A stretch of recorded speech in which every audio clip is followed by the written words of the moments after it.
Vous aimez les nouvelles séries qu'on n'a pas encore testées et on est très content de commencer à travailler sur cette nouvelle série avec vous. Et c'est un invité de dernière minute pour une série absolument géniale. Et je vous demanderai d'accueillir sur scène Monsieur Kevin Sussman, s'il vous plaît. Kevin, hello. How are you? Good. Eh bien, on va prendre place. Tu vas te mettre là-bas, s'il te plaît. Bonjour. Bonjour. Alors, I can see. it's you. You did say that. Okay. That's young me. Oh, that's a yesterday picture. Ok, même punition qu'avec Liam. Si on a des questions, cette conférence va être assez rapide, donc n'hésitez pas à commencer à les poser tout de suite. Si vous avez une question, on lève la main, sinon moi j'en ai plein, comme d'habitude. Alors moi la première question c'est, qu'on avait eu sur les réseaux, c'était comment il a obtenu le rôle, c'est-à-dire est-ce qu'il a auditionné, est-ce qu'on l'a appelé, comment ça s'est passé, son aventure dans Big Bang Theory, le début. Okay, so the first question is, how did you get the role of? I actually, Chuck Lorre, the creator of the Big Bang Theory, I guess I should be talking to Go on. talking out to the void. Oh, you're talking to the guy over by Yeah. the t-shirt stand. Yeah. Sir, yes, I started the Big Bang Theory. No. You can talk to them. They are here for you. What was the question? Chuck Lorre originally wanted me to play the role of Kripke. I don't know. How many people here have seen The Big Bang Theory? Oh, wow. Okay. So Kripke, the guy with the lisp, that was the role that was intended for me originally, but I couldn't do it because I was doing a movie at the time. So I wound up doing Stewart, which was just supposed to be like a day on the show, and then it started in season 2, and then they had me come back a couple of times, and then the rest is history. Donc du coup, à la base, il devait incarner Kripke, que vous connaissez sans doute, sauf qu'il n'était pas disponible parce qu'il travaillait sur un film. Et donc Chuck Lorre l'a appelé pour jouer Stewart à la base pour juste une journée, juste une fois, et puis il a aimé ce qu'il a vu, et donc il a fait revenir encore et encore et encore jusqu'à ce que ça devienne le rôle de Stewart que vous connaissez. I forgot that my t-shirt line was not. That's why it didn't go over as well, because I forgot I need to be translated. It's okay, I think we should move on. Never mind. No. No, I was just making a joke about talking to a guy down at a t-shirt stand. Oui, parce qu'en fait j'ai oublié de traduire en début qu'il racontait sa blague, en fait qu'il parle à un gars en t-shirt là-bas, au loin. Juste là-bas. Voilà. Là-bas au loin. Là-bas. Il regarde ça là-bas. C'est ça. Exactement. Autre question. Allez, ici, c'est parti. People are really shy, you know. I live in a world of shyness. Okay, I know. Je vis dans un monde de timidité. Premièrement, bonsoir. Lève-toi, tiens, on voit pas bien. Vas-y, voilà, génial, merci. Premièrement, bonsoir. Merci beaucoup d'être venu. Je suis vraiment très content de vous avoir en direct comme ça fait vraiment bizarre. Merci à vous d'être venu encore une fois et je vous pour poser la question simplement. Est-ce que vous gardez contact avec les anciens acteurs de Big Bang Theory malgré la fin de la série? So do you keep in touch with the gang actually after Big Bang Theory?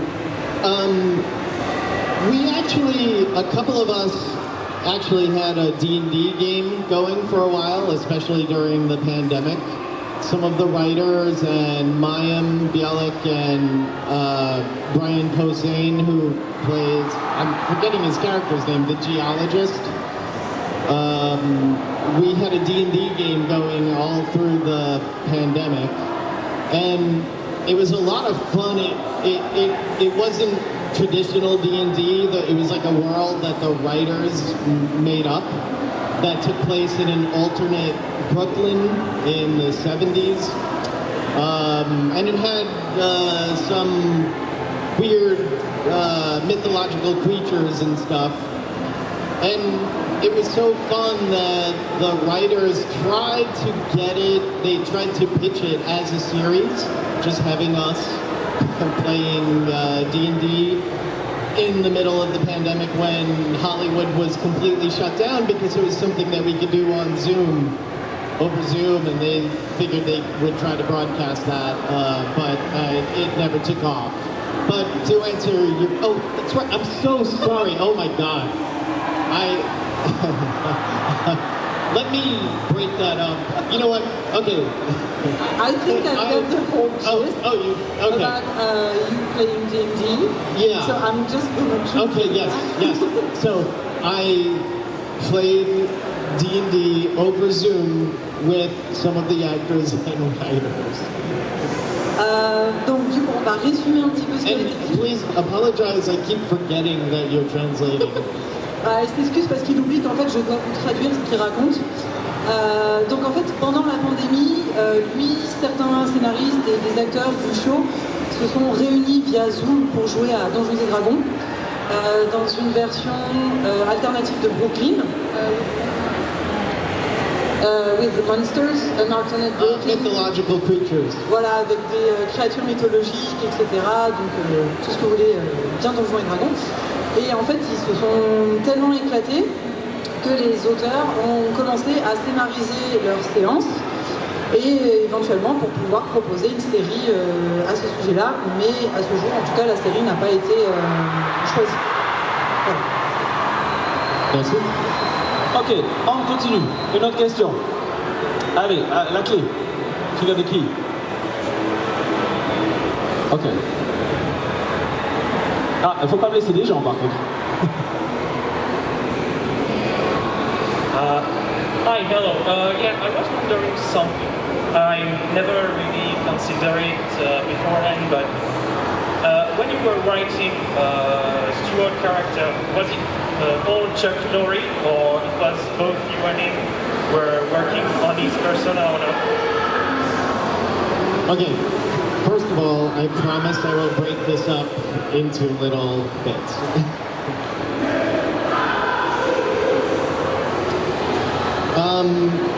The character of Stuart started as just an occasional series regular, and he originally was just supposed to be a normal guy. Ok, donc la question était sur la création du personnage de Stuart. Est-ce que c'était plus la création de Chuck Lorre ou une grosse participation de la part de Kevin? Et donc là, ce qu'il nous dit, c'est qu'à la base, Stuart devait être là juste pour quelques épisodes, pas forcément un personnage régulier, juste quelques épisodes. And Chuck Lorre, the creator, wanted me to keep appearing on the show because he was a fan from other stuff.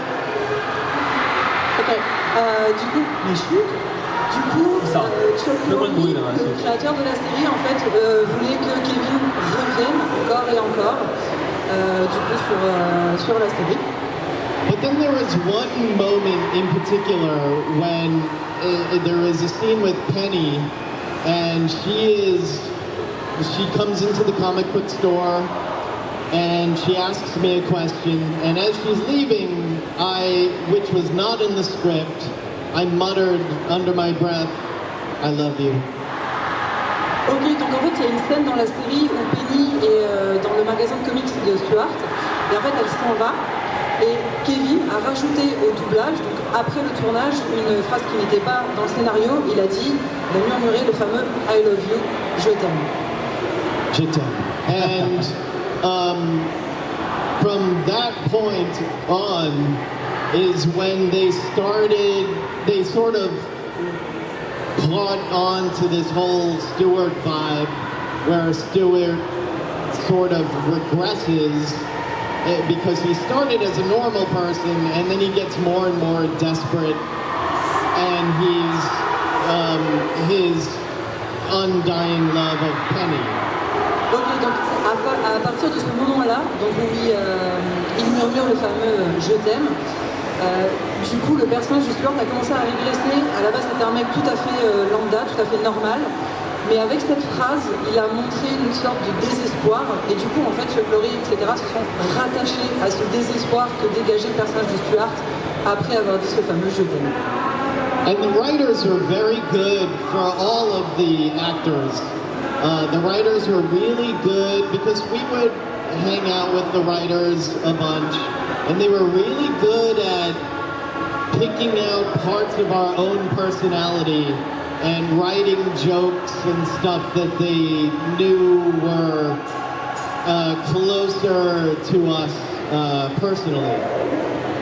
Donc en fait, les acteurs et les scénaristes traînaient beaucoup ensemble et en fait se sont influencés tout au long de la série. Donc les auteurs se sont... You're back? Oh, the wrong place maybe? No.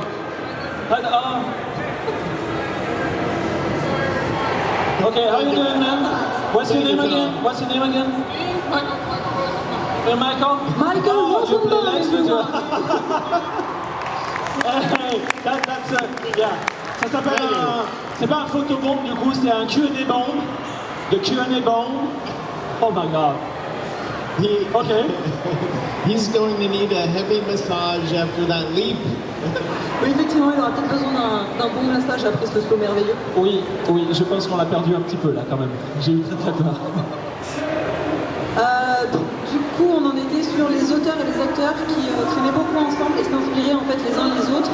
Donc les auteurs se sont inspirés des traits de caractère des acteurs et les acteurs ont injecté beaucoup de choses dans leur personnage. Donc c'était vraiment du donnant-donnant et de la coopération. So normally the lines are always by the writers, a team of writers, and there's very, very, very little ad-libbing. But it still felt like a collaboration in terms of the jokes, because the writers sort of knew us personally and would use that.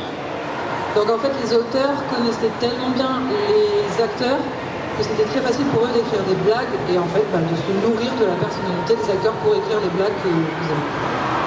Ok. Dans la série, donc, le personnage tient un comic shop. Est-ce qu'il lit des comics? Est-ce qu'il aime bien les comics? Est-ce qu'il est fan de comics? C'est la question. Okay, so in the show you have a comic book shop. So the question is, do you like comics? Do you like reading comics? Etc. etc. Well, unbeknownst to the producers of the show, I used to work at a comic book store when I was a struggling actor because I couldn't get a job as a waiter. Donc en fait les producteurs ne le savaient pas à l'époque, mais Kevin a travaillé justement dans un magasin de comics parce qu'il n'arrivait pas à obtenir un boulot en tant que serveur, qui est le métier qu'on fait souvent quand on cherche à devenir acteur. Ah, donc quand on peut pas être serveur, on est vendeur de comics. So when you cannot be a waiter, you are working in a Comic shop seller, yeah. working in a comic book shop. Yes, exactly. Ok, une petite question, là-bas. Vas-y, après ce sera toi, hein. Enfin, ou l'un ou l'autre. On va faire les deux, donc vas-y là-bas. Allez, vas-y. Avec qui vous avez préféré travailler? Avec qui vous avez préféré travailler? Did you have a favorite working with? Yeah. Who did you like to work with? You know, I love everyone on that show so much that that would be like saying, do you have a favorite child? They're all my children. Ok, donc en fait, il aime tout le monde sur le tournage, donc ça revient à lui demander s'il a un enfant préféré. But my relationship with the different actors on the show was different. Like, it was much, hanging out with Simon, who played Howard, was very silly, whereas when I would hang out with Jim Parsons, we mostly talked about politics. En fait, traîner avec les acteurs, c'était différent en fonction des acteurs. Par exemple, avec celui qui joue Howard, c'est complètement loufoque, etc. Alors qu'avec Jim, ils allaient plutôt parler politique, par exemple. Ok. On avait une autre question juste à côté. Là-bas. Oui, bonjour. Bonjour. On parlait des comic books, si vous étiez fan des comic books. Si jamais demain on vous dit, vous devenez, vous avez votre vrai magasin de bande dessinée, est-ce que vous diriez oui ou est-ce que ça vous a complètement dégoûté? Ok. So you worked in a comic book shop, you loved it, obviously. But if tomorrow you were asked to work in a comic book shop, would If you you own a comic book shop. own a comic book shop?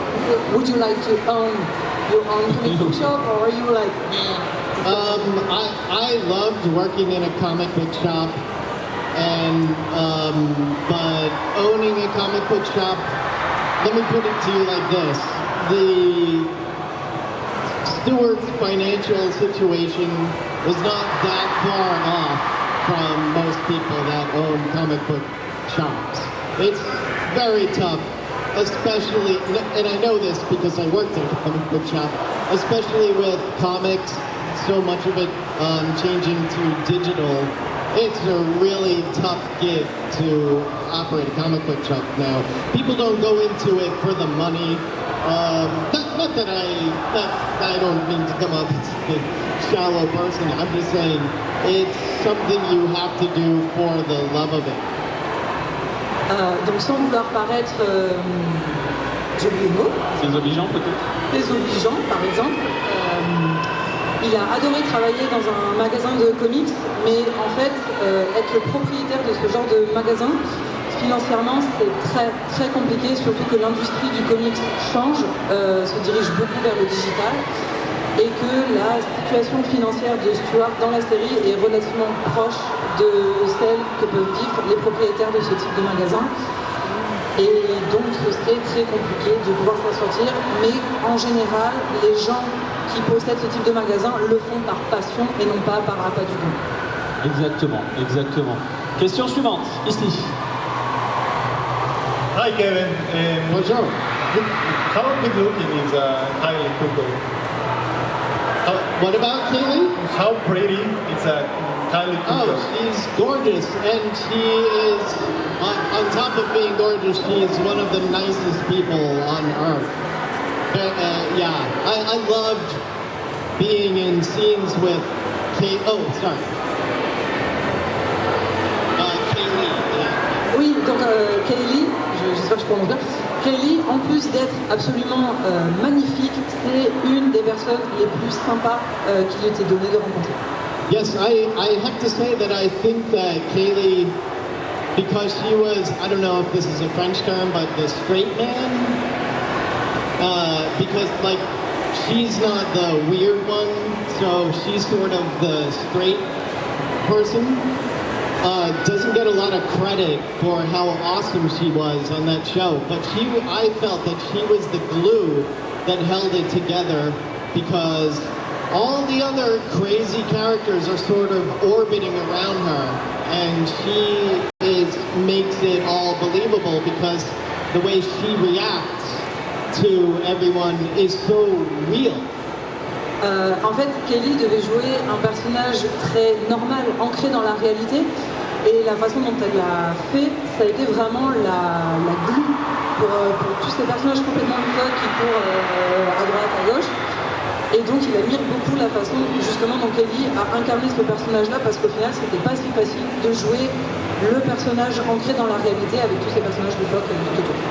Well, you know, I have to say, one of the things about what I think is the success, one of the reasons for the success of the show, is that there were no, even though they're all big stars, there were no prima donnas in the cast. Everyone was very down to earth, and everyone was really friendly, and I think that came off in the show, and that's why the show lasted so long. There really were no jerks. En fait, Unless that means that I was the jerk, because if you don't see any jerks, that means you're the jerk. En fait, pour lui, une des raisons du succès de la série, c'est qu'en fait, il n'y avait pas de diva sur le plateau. Tout le monde avait vraiment les pieds ancrés dans la réalité, il n'y avait pas de bataille d'ego, etc. Donc ça a vraiment aidé au succès de la série, ça se ressent à l'écran. Et il dit que pour lui, il n'y avait pas de salopard en fait, sur le tournage, mais si tu vois pas le salopard, c'est que peut-être c'est toi le salopard. What's the French for jerk? Talibach. Just this Talibach. Allez, on a encore le temps pour une ou deux questions, si vous en reste ici. Allez, vas-y, lève-toi. Je vais t'obliger de te lever un petit peu. Merci beaucoup. Bonjour, merci beaucoup. Bonjour. Est-ce que vous auriez été partant pour une 13e ou 14e saison? Would you have liked working on a 13th or 14th season? Yes.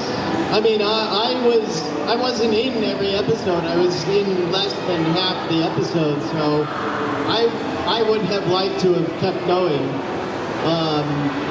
Yeah, it was. I thought right at the end, the writers did. I don't think the writers knew until the final season that it was going to be the final season.